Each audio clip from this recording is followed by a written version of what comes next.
Θα ήθελα να ξέρω πόσο κοντά είσαστε στους φόβους σας και αν είστε έτοιμοι να τους αντιμετωπίσετε. Σε περίπτωση που δεν συμβαίνει κάτι τέτοιο, μην ανησυχείτε καθόλου, γιατί θα προσπαθήσουμε να τους διασκεδάσουμε. Όμως, προς στιγμή πρέπει να μπούμε στο κλίμα, γιατί έχουμε κοντά μας την Ευλαμπία Τσιρέλη. Είναι διοργανώτρια του μίνι φεστιβάλ Τρόμου και Αλόκοτου και συγγραφέας. Σήμερα έχουμε την χαρά να φιλοξενούμε στη Θεσσαλονίκη αυθημερών το φεστιβάλ Τρόμου και Αλόκοτου, το οποίο ξεκινάει σε λιγότερο από μία ώρα. Επομένως, όσοι ενδιαφέρεστε, πρέπει γρήγορα να ετοιμαστείτε.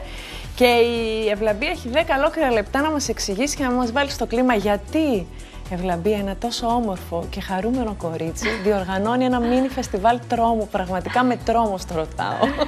Καλησπέρα πρώτα απ' όλα. Καλησπέρα. Μόνο κάποιος πολύ χαρούμενος και φωτεινός μπορεί να αντέξει τόσο σκοτάδι. Είναι μια πολύ λογική εξήγηση και την καταλαβαίνω. Σαν συγγραφέας κυρίως λογοτεχνίας, αγαπώ πολύ τη λογοτεχνία τρόμου και έτσι αποφάσισα, επειδή μου αρέσει πολύ και το storytelling, να λέω ιστορίες στους φίλους μου δηλαδή, τρομακτικές, σκέφτηκα γιατί να μην το κάνω, να έρθουν και οι φίλοι των φίλων μου σε μια βραδιά ανάγνωσης. Αρχικά ήταν το σχέδιο. Τελικά βάλε ιδέες. Τι πήγε λάθος και έγινε ολόκληρο φεστιβάλ? Δεν πήγε λάθος, υπήρχε πολύ ενθουσιασμός. Φυσικά. Σε όποιον το έλεγα. Γι' αυτό έβαζα να βάλουμε και λίγα σκίτσα στους στίχους, να βάλουμε και λίγους ηθοποιούς να διαβάσουν τα διηγήματα, να βάλουμε και χορευτικά, να βάλουμε και ταινίες μικρού μήκους. Και έτσι προέκυψε το The Mini Festival of Horror and Grotesque που γίνεται σήμερα, στο οποίο ο κόσμος θα έχει την ευκαιρία να απολαύσει 9 αφηγήσεις σκοτεινών διηγημάτων τρόμου και ανάμεσα στις αφηγήσεις θα γίνονται διάφορα πράγματα όπως προβολές ταινιών μικρού μήκους, χορευτικά, ανάλογα φυσικά, σκοτεινά, μουσική και πολλά άλλα πραγματάκια. Οι ηθοποιοί μας βοηθάνε, γίνονται διάφορα μέσα, δεν μπορώ να τα αποκαλύψω. Να μην τα αποκαλύψεις για να βλέπουμε μερικές εικόνες από τις πρόβες μας είναι βασικά. Έχει πέσει πολλή δουλειά. Φαίνεται ότι έχει πέσει πολλή δουλειά και μόνο από το οπτικό υλικό που μας στείλατε μέσα σε μία στιγμή. Συμπίπτει χρονικά με το Halloween. Σκέφτηκα να το κάνω την ημέρα του εορτασμού του Halloween. Το Halloween παραδοσιακά είναι μια αρχαία γιορτή κελτική και είναι η γιορτή των νεκρών. Έτσι έχω επιλέξει και έναν ιδιαίτερο χώρο, το πολυχώρο Ενώ, που ταιριάζει στο κόνσεπτ του φεστιβάλ και είπαμε να γιορτάσουμε και εμείς στην Ελλάδα αυτή τη γιορτή που γιορτάζεται πανευρωπαϊκά όσο γίνεται πιο κοντά στην αρχική της μορφή, δηλαδή να είναι αφιερωμένη στους νεκρούς.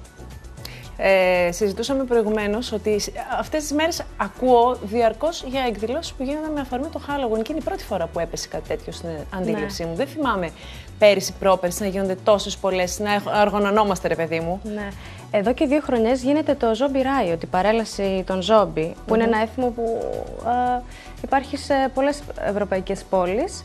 Ήρθε και στη Θεσσαλονίκη με μεγάλη επιτυχία, πήγα πέρυσι εγώ.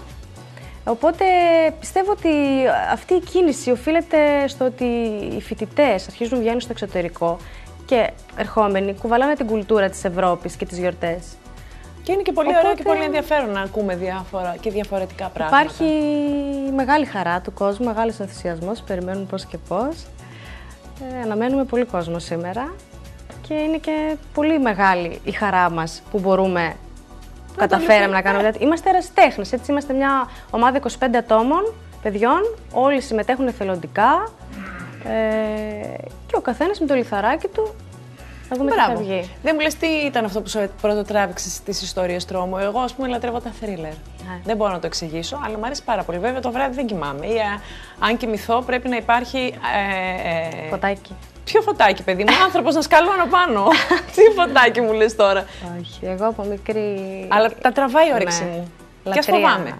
Λατρεία με τον τρόμο, με τα θρίλερ, με την αδρεναλίνη αυτή που ανεβαίνει, με τις ιστορίες τρόμου. Βέβαια, στεναχωριέμαι λίγο γιατί είμαι αναίσθητη. Δηλαδή? Δεν φοβάμαι. Μπορεί, ρε παιδί μου, να σου βγαίνει διαφορετικά. Δηλαδή, όχι, φοβάμαι τον τρόμο, τον ανθρώπινο, τον πόλεμο, τους κακούς ανθρώπους. Αυτά πρέπει να φοβόμαστε. Όχι τον κινηματογράφο και τη λογοτεχνία. Αυτά είναι τέχνη. Δεν φοβάσαι, ας πούμε, να σου σκάσει κανένα βαμπύρα από το παράθυρο ή κανένα φάντασμα? Φοβάμαι τον πραγματικό τρόμο. που υπάρχει στην κοινωνία μας. Την εγκληματική δράση. Αυτά, ναι. Μάλιστα. Λογικό. Πες μου τον αγαπημένο σου σκηνοθέτη. Ή την αγαπημένη σου ταινία τρόμου, για να βάλουμε τον κόσμο στο κλίμα, σε περίπτωση που δεν έχει δει κάτι αντίστοιχο. Πολλές είναι. Εντάξει, νομίζω ότι η Κορονίδα είναι ο Εξορκιστής. Τόσο τρόμο θες, δηλαδή. Διότι αγγίζει ένα θέμα του δαιμονισμού, είναι ένα θέμα που φοβίζει πολύ κόσμο. Και αν λάβουμε υπόψη και όλη την παραφιλολογία γύρω από την ταινία, όπου τελικά τι έγινε, σκοτώθηκαν άνθρωποι στα γυρίσματα, η κοπέλα τρελάθηκε. Είναι μια ταινία η οποία έχει μεγάλη ιστορία. Και ακόμα δηλαδή που συζητάω με κόσμο για τα θρίλερ και τα τρόμου, συναντάω πολλά άτομα που μου λένε μπορώ να δω τα πάντα, εκτός από τον Εξορκιστή δεν το αντέχω. Νομίζω ότι δεν το έχω δει εγώ. Ο δρόμος με τις Λεύκες δεν είναι, αγόρι μου, σοβαρή ταινία τρόμου. Ο Φρέντι Κρούγκερ είναι αγαπημένη προσωπικότητα, φίλος μας. Τον αγαπάμε το Φρέντι, αλλά καλύτερα να μην το συναντήσουμε. Εγώ λέω να μην τον διασχίσω το δρόμο με τις Λεύκες, δεν έχω καμιά όρεξη να πετύχω κανένα Φρέντι. Σκοπεύετε να το κάνετε θεσμό, να έχουμε και του χρόνου μείνει φεστιβάλ τρόμου? Ναι, εφόσον έχει επιτυχία, θα προσπαθήσουμε να το κάνουμε και του χρόνου σε πιο μεγάλη εμβέλεια. Θα προσπαθήσω να είναι τριήμερο τουλάχιστον. Να συμμετέχουν όποιος θέλει να προβάλλει τη δουλειά του που έχει σχέση με αυτό, από κόμιξ μέχρι ρούχα, βιβλία, ταινίες, μουσική, οποιοδήποτε, να έχει ένα βήμα την εβδομάδα των εορτασμών του Halloween, να δείχνει τη δουλειά του, να χαιρόμαστε, να κάνουμε πάρτι, να περνάμε ωραία, να ντυνόμαστε κλπ. Πόσο ανοίγει όλη αυτή η ιστορία, δηλαδή είσαστε εσείς που το οργανώνετε, Ναι. Υπάρχουν κάποιοι άλλοι, πόσα παρακλάδια μπορεί να έχει δηλαδή και πόσο μαζικά μπορεί να το αγκαλιάσει? Ωραία, προς το παρόν είμαστε εγώ με τους υπόλοιπους 8 συγγραφείς, μια ομάδα 10 ηθοποιών, μια ομάδα με χορεύτριες, με τη δασκάλα τους, και από εκεί και πέρα οι τεχνικοί που όλοι δουλεύουν εθελοντικά, όπως είπαμε, με τα βίντεο, με τη μουσική. Ήθελα να το κάνω λίγο σε πιο μικρή κλίμακα, να δούμε πώς θα πάει φέτος. Μεγάλωσε όμως.